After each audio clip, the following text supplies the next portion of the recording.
That's some jig, Rose. Thanks. Looks like great exercise. Not only is it great exercise, it's what keeps me connected to my Métis roots. That's wonderful. My great-grandparents were Métis jigging champions. Looks like you're going to keep that title in the family. You got that right, Elder Florence. Why don't you join me? I'm pretty cozy right where I am.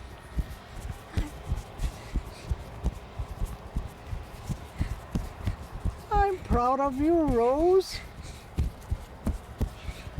Our people have been keeping our culture alive through song and dance for generations. Yep, and it ain't gonna stop with me.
How to make a beat?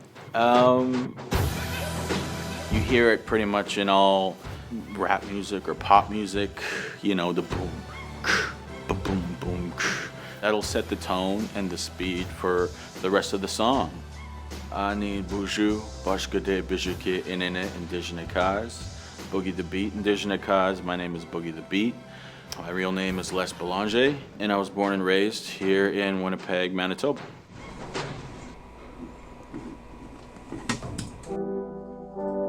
It's all about adding layers, right? Adding track after track. So the first track would be the kick and the snare or the kick and the clap. Next one will be piano. Third one will be bass. And by that time, you know, you're building a beat on your own and you just go from there. I find my inspiration from all over the place. A lot of my peers are making great music. We're always, you know, pushing each other to elevate our sounds. So I'm always looking to them to, you know, for new ideas and to collaborate with them as well. That's what, you know, my whole album is about. It's a lot of collaboration.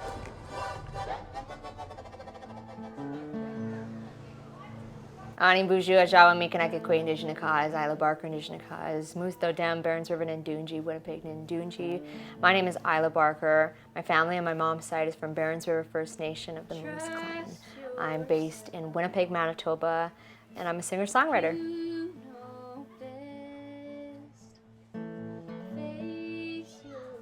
As a singer-songwriter, I like to think of myself as a storyteller. I love learning about other people's stories, and I also think that there's magic in telling our own with our own voices. And how do I actually write a song?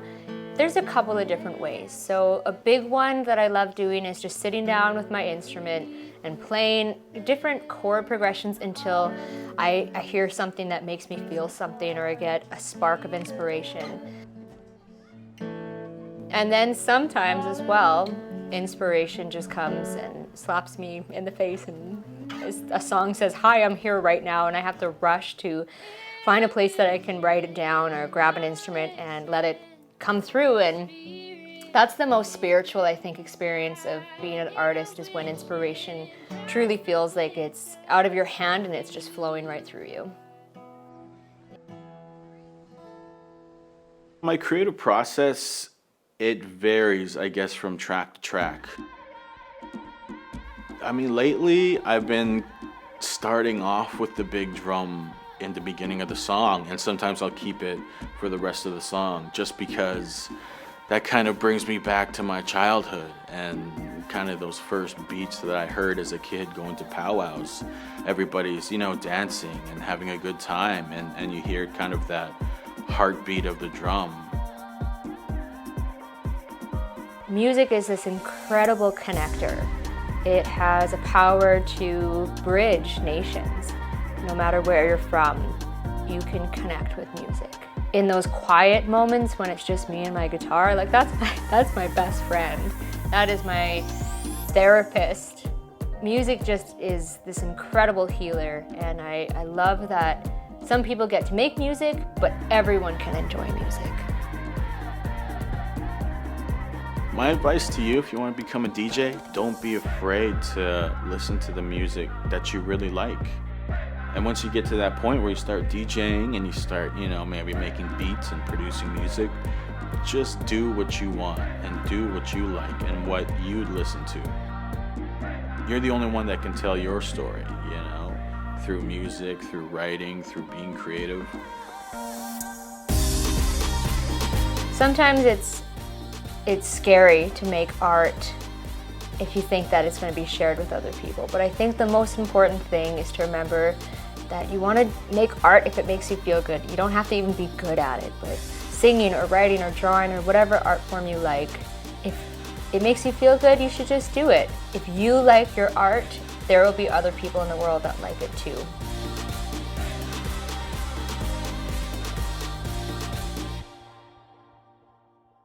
My name is Deanne Hupfield and I'm from Temagami First Nation. I'm a fancy shawl dancer and this is my powwow dance regalia. I have been powwow dancing since I was probably like 7 or 8 years old. I remember my mother taking me to my very first powwow in Thunder Bay, Ontario, and I really wanted to learn to dance, and my mom, she wasn't able to teach me. So my mom, she said, go follow behind those dancers and go do what they do.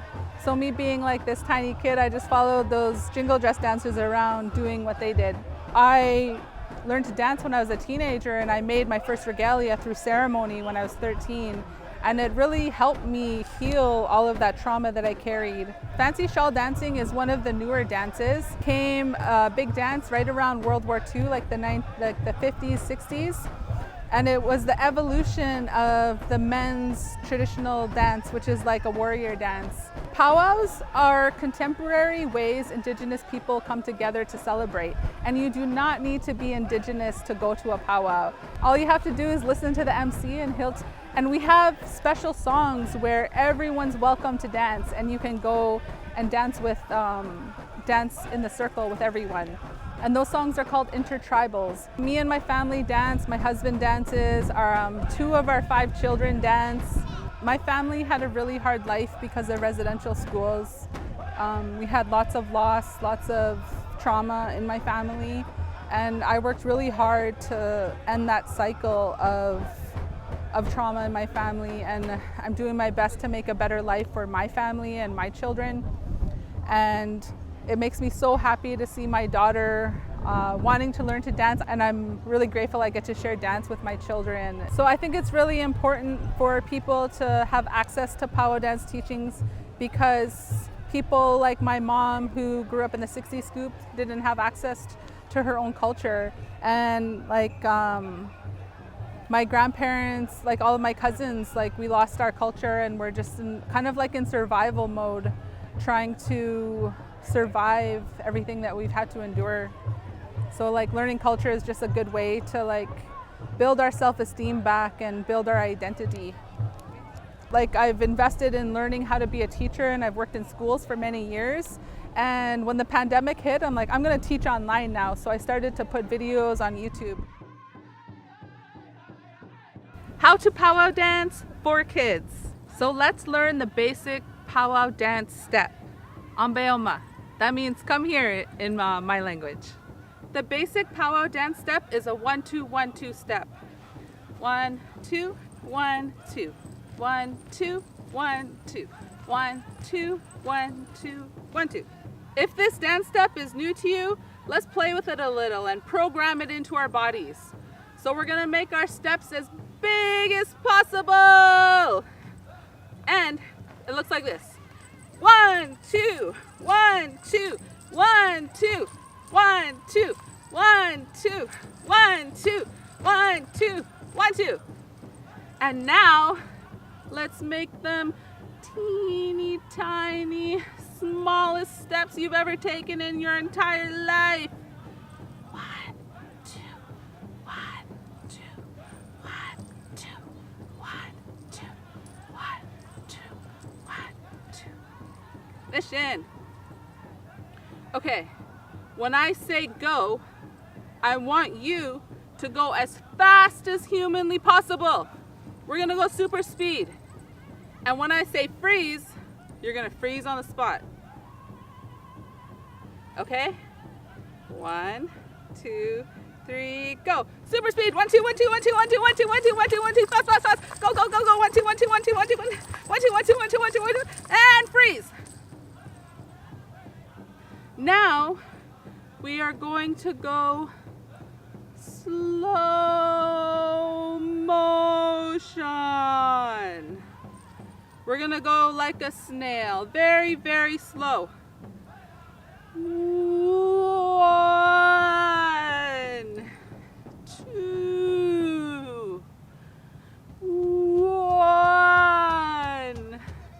2, 1, 2, 1, 2, 1, 2. Okay, Nishin. So now let's go regular step. 1, 2, 1, 2. 1, 2, 1, 2. 1, 2, 1, 2. See, this is pretty easy. 1, 2, 1, 2. Now let's try to add a hop. 1, 2, 1, 2. 1, 2, 1, 2. 1, 2, 1, 2. 1, 2, 1, 2. 1, 2, 1, 2. That was a lot of fun. I hope you had fun trying those dance steps. Teaching people to dance and teaching people to make regalia it brings me so much joy when I do it. I lose track of time. I don't eat. I'm just like in the moment, and it's so much fun, and I feel like I'm using my gifts in a good way and I'm supporting people. So I'm living my life with purpose when I do that, and I'm really grateful that I can support people. Rose, I think it's time for a break. I still got a little left in me. I sure did love watching Ila Barker and Boogey the Beat. I agree. So wonderful to see young Indigenous artists keeping traditions alive through modern music. Indeed. That was great. Thanks.